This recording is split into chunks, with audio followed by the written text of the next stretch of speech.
오늘 26번째 시편 66편 말씀 제목은 불과 물의 노래입니다. 어릴 때 저희 집에 한 1년에 한두 번씩 이제 고모부께서 찾아오시곤 했습니다. 이제 시골에서 올라오시는데 오실 때 한 번은 지금은 이제 그런 게 없는데 그때는 종합 선물 세트라는 게 있었어요. 요런 네모난 상자인데 그 안에 뭐 캐러멜, 과자, 초콜릿, 그리고 뭐 껌, 사탕 뭐 이런 게 그냥 종류별로 쫙 들어있는, 그야말로 이제 아이들한테는 종합 선물 세트, 먹거리가 잔뜩 들어있는 그런 거 있어요.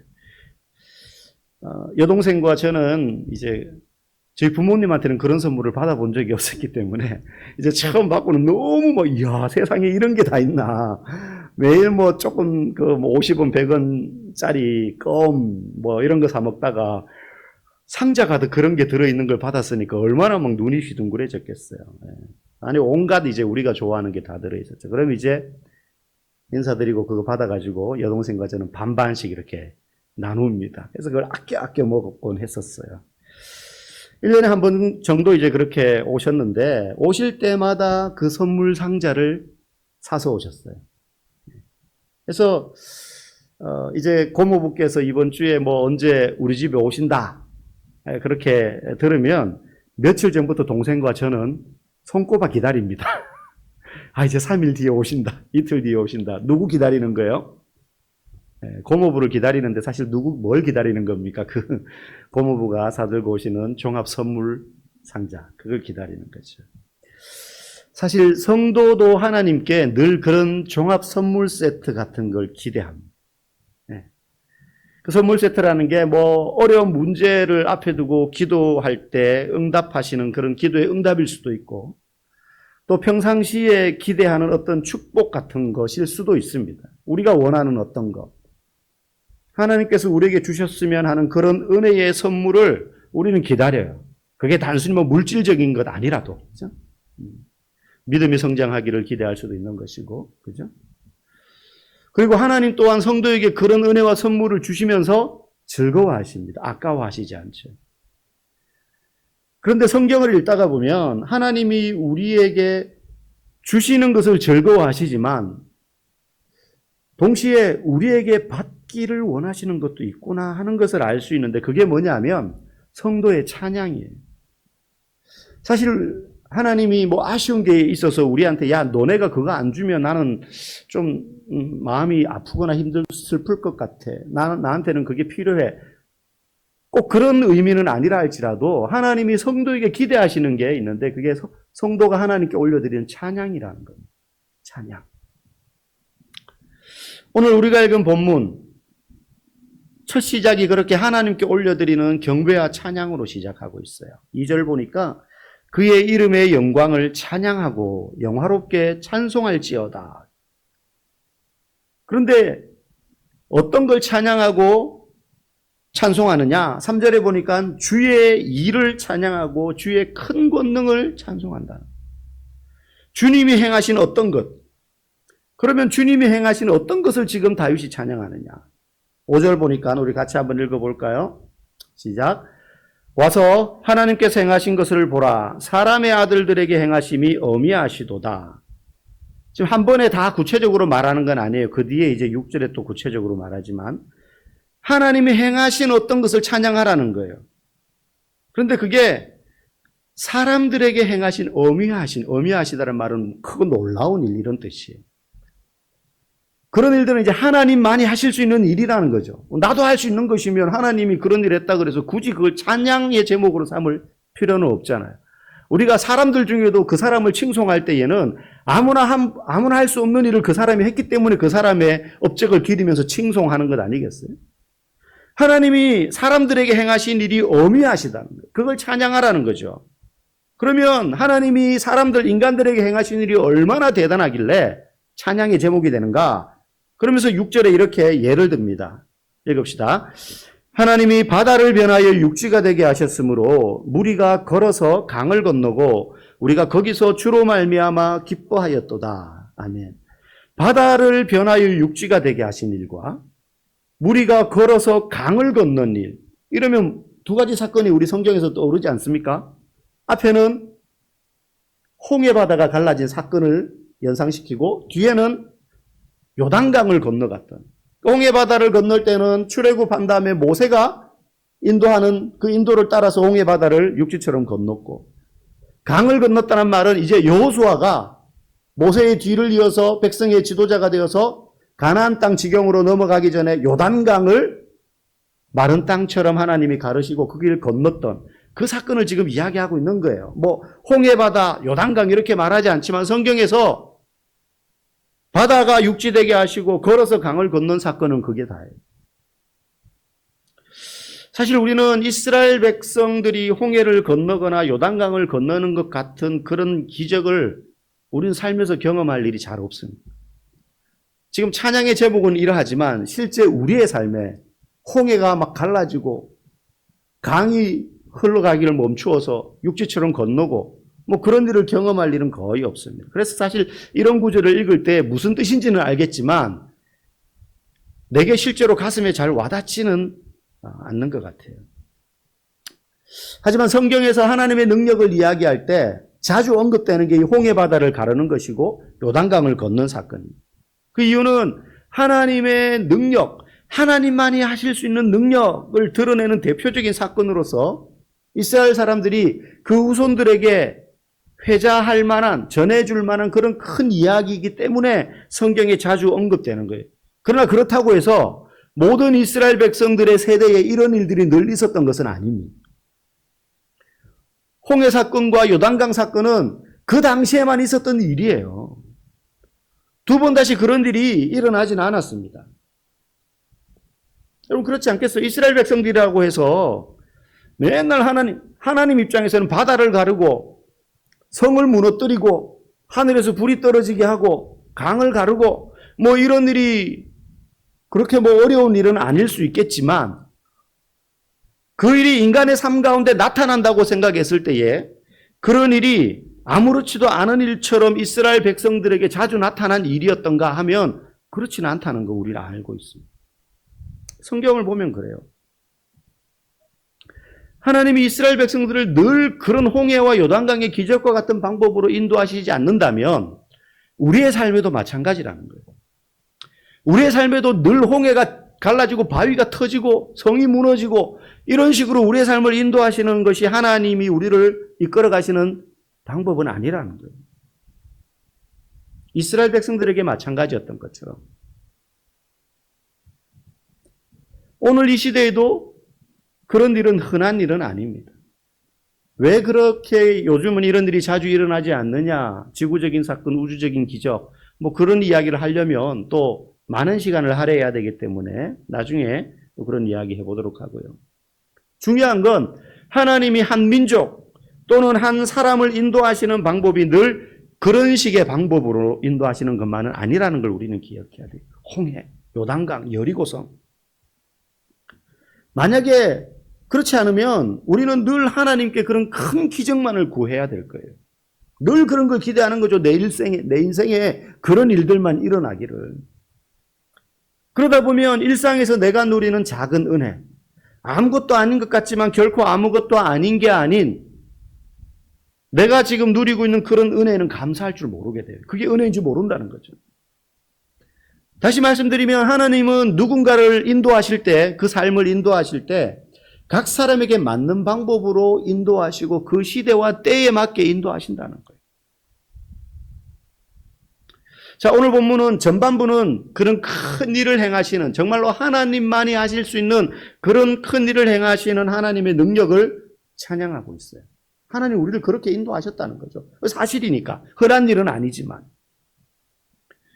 그러면 우리가 하나님을 찬양할 때 이 정도의 큰 일을 행하셨을 때만 하나님을 찬양하고 그런 순간에만 하나님을 경배해야 되는가? 그렇지 않다는 거예요. 하나님의 한 인생을 인도하시는 방법이 그런 방법만은 아니라고 말씀드렸잖아요. 그래서 그렇게 우리를 인도하시지 않는다 할지라도 그런 순간에도 하나님을 찬양해야 된다는 거예요. 그러면 하나님 우리를 또 어떻게도 인도하시느냐? 우리 10절에서 12절 말씀 같이 한번 읽어보겠습니다.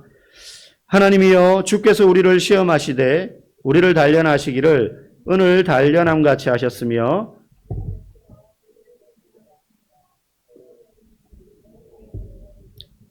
사람들이 우리 머리를 타고 가게 하셨나이다. 우리가 불과 물을 통과하였더니 주께서 우리를 끌어내사 풍부한 곳에 들이셨나이다. 아멘. 여기 보니까 앞에는 막 바다를 가르고 강을 건너게 하고 막 그런 이야기들을 이야기하면서 그러니 그런 일을 하신 하나님을 찬양하자. 이렇게 말했다면 뒤에는요. 완전히 분위기가 달라요. 하나님이 우리를 인도하시는데 은을 단련함 같이 우리의 인생을 단련한다는 거예요. 은을 단련한다는 건 녹이고 센 물을 다시 두드리고 막 이렇게 한다는 거예요. 그리고 우리를 그물에 걸리게 하신다. 사냥꾼이 새를 그물을 쳐서 잡는 것. 오늘 이제 1층 식당을 열어놨더니만 문을 다 열어놨더니 거기 새 한 마리가 들어왔더라고요. 잡으려고 제가 막 쫓아다니니까 얘가 잘 알지는 못하고 안에 약간 퍼덕퍼덕 여기저기 옮겨 다니는 거를 제가 그 종이 상자에 이렇게 담아가지고 밖에 가서 풀어놓으니까 확 날아가요. 새를 그물에 잡듯이, 물고기를 그물에 가두듯이 우리를 그물에 걸리게 하신다. 누가? 하나님이. 무거운 짐을 허리에 묶어 놓으셨다. 불과 물을 통과하게 하셨다. 이게 지금 우리를 다 어렵고 힘든 상황 속으로 마치 이끌어가시는 그런 하나님의 손길을 이야기하는 것 아니겠습니까? 그런데 이게 하나님이 우리를 인도하시는 방법 중에 하나라는 거예요. 여러분 어때요? 이거 들으면 막 웃음이 나고 생각만 해도 막 즐겁고 그렇습니까? 하나님이 우리를 허리에 무거운 짐을 달아놓으신대. 너무 기분 좋아. 그렇지 않잖아요. 잘 납득이 가지 않는, 왜 하나님이 이렇게 하시지? 여러분 하나님이 우리의 삶을 이런 식으로 인도하신다고 할 때 편안한 마음으로 받아들이기가 쉽지 않습니다. 그래, 하나님 우리를 인도하시지 이렇게. 맞아, 이게 하나님의 방법이야. 라고 생각이 들기보다는 막상 이런 처지가 되면 하나님 내게 왜 이러시지? 하나님 내 삶을 왜 이렇게 붙잡고 가시지? 뭐 이런 생각이 들게 마련입니다. 쉽지 않아요. 홍해 같은 고난과 시련이 앞에 놓이면 그걸 갈라버려서 마른 땅처럼 걷게 하시거나 여리고성 같은 큰 벽이 앞에 놓이면 그걸 무너뜨리는 그런 방식으로 우리의 삶을 성공과 형통함으로 인도하셨으면 참 좋겠는데 그런 식으로만 우리를 늘 인도하시는 것이 아니라 때로는 우리를 은을 단련함 같이 단련시키시고 무거운 짐을 허리에 묶어 놓으신 것 같이 때로는 고단하게 하시고 불과 물을 지나가게 하시는 것과 같은 그런 식으로 우리를 인도하실 때도 있다는 거예요. 부인할 수 없는 사실입니다. 그런데 중요한 건 이 이야기를 왜 하느냐 지금 시편 저자가. 이럴 때도 하나님을 찬양하라는 거예요. 홍해를 육지처럼 마른 땅으로 요단강을 건너게 하실 때 하나님 찬양하기는 얼마나 쉽고 자연스럽습니까? 앞에 가로막힌 여리고성이 일순간에 무너져 버리는 것을 볼 때 하나님을 찬양하는 게 저절로 나오지 않겠어요? 역시 나를 위하여 이렇게 큰 일을 행하시는구나. 그런데 지금 방금 읽은 10절에서 12절과 같은 일이 내 인생에 닥칠 때에 우리는 본능적으로 알아요. 여기에 동의가 안 되고 이게 불편하고 힘들지만 하나님이 그래도 내 삶을 붙잡고 가신다라는 사실을. 그런데 그 순간에 찬양하는 것, 머리로는 알지만 그게 쉽게 입으로 나오지 않습니다. 나중에 결과적으로 이런 고난과 시련이 우리를 더욱 성장시키고 자라게 만들면 그때 가서 하나님은 다 계획이 있으셨구나. 네? 그러면서 찬양할 수 있을지는 몰라도 그 순간에 시련과 고난 앞에서 하나님을 찬양하기란 쉽지 않은 이야기. 머리로는 생각을 하고 이해를 하지만 이게 가슴으로 잘 납득이 안 되는 거죠. 오히려 불만이 많이 생길 수 있다는 거죠. 그렇지만 우리가 분명히 기억해야 될 사실이 있어요.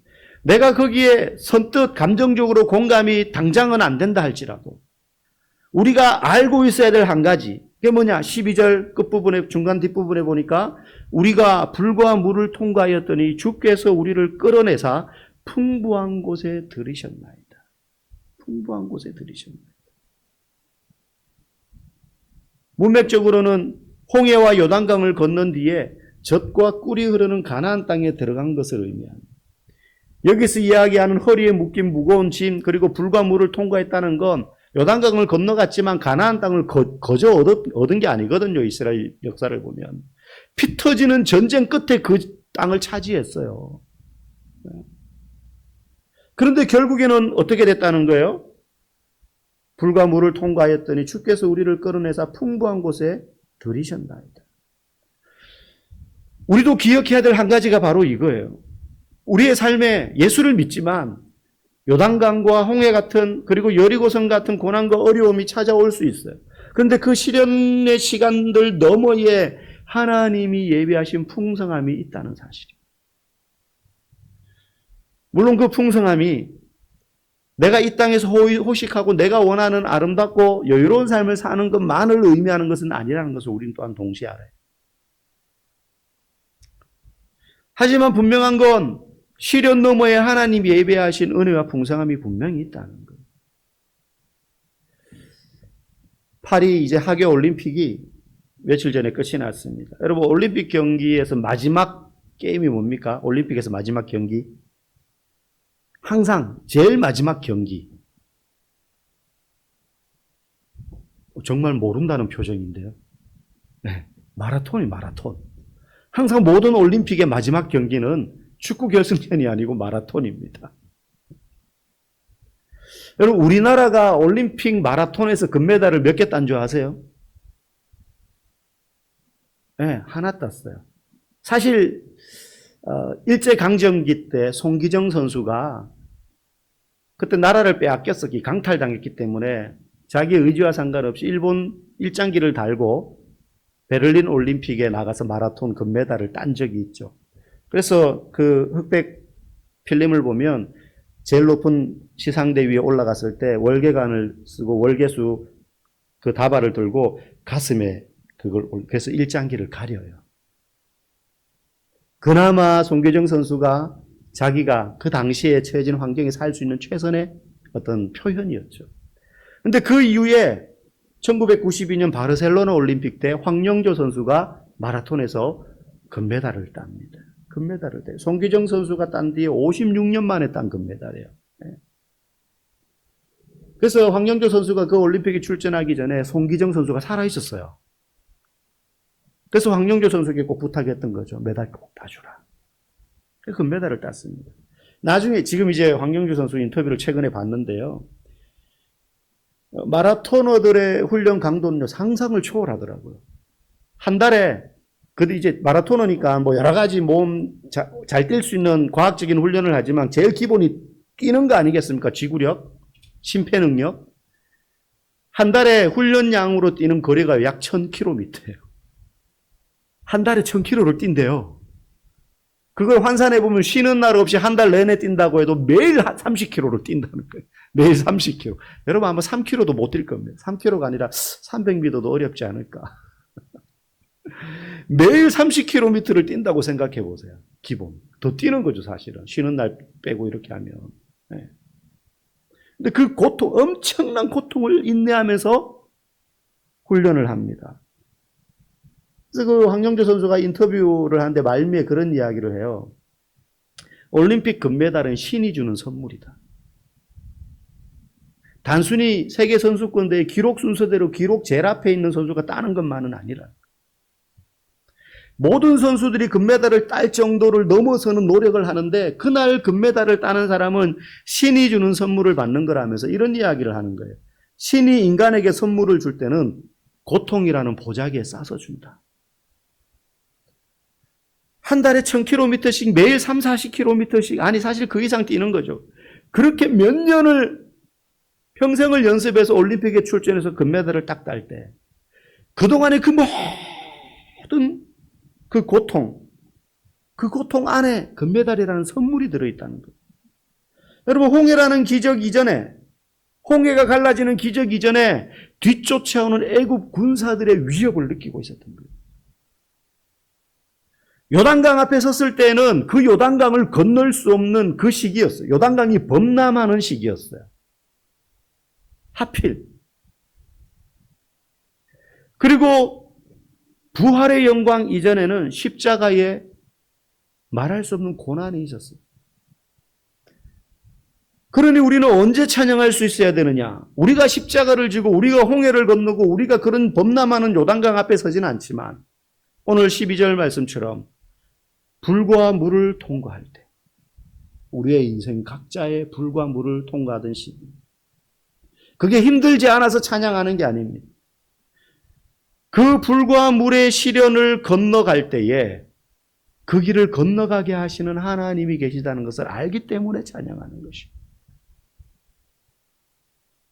홍해를 건널 때 하나님의 손길이 거기 없었겠습니까?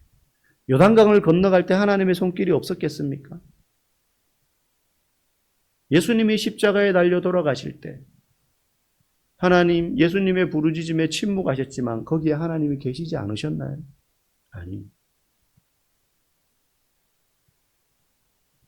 우리의 인생도 불과 물을 통과할 그때 하나님이 거기에 함께 계시다는 것을 알기에 우리는 홍해가 갈라지고 땅이 쪼개지고 성이 무너질 때만 찬양하는 것이 아니라 불과 물을 통과할 때도 찬양할 수 있는 것입니다. 마지막으로 16절 말씀 같이 읽어보겠습니다. 하나님을 두려워하는 너희들아 다 와서 들으라. 하나님이 나의 영혼을 위하여 행하신 일을 내가 선포하리로다. 하나님이 나의 영혼을 위하여 행하신 일. 그 일이 반드시 홍해가 요단강이 갈라지는 그런 기적이 아닐지라도 내 삶을 인도하시는 하나님께서 내 인생을 붙들고 계신다는 사실을 알고 또 그 너머에 우리는 상상할 수 없는 하나님의 풍성하신 축복과 은혜가 있음을 믿고 시련과 고난의 순간에도 하나님을 찬양하며 사는 성도는 하나님이 그 찬양을 기뻐 받으시기를 원한다는 사실, 그때 부르는 그 찬양을 하나님이 너무나도 귀한 선물로 우리에게 받으신다는 것, 우리가 뭐 대단한 업적을 남겨서가 아니라 고난과 시련 중에도 나와 함께 하시는 하나님을 바라보며 그 하나님의 동행과 그 너머에 있는 은혜를 감사하며 찬양할 때 그 찬양을 하나님이 우리에게 기뻐 받으시기를 원하신다. 그러므로 불과 물을 지날 때에도 그때도 하나님을 노래할 수 있는, 불과 물에 노래를 부를 수 있는 저와 여러분이 다 되기를 주의 이름으로 축복합니다.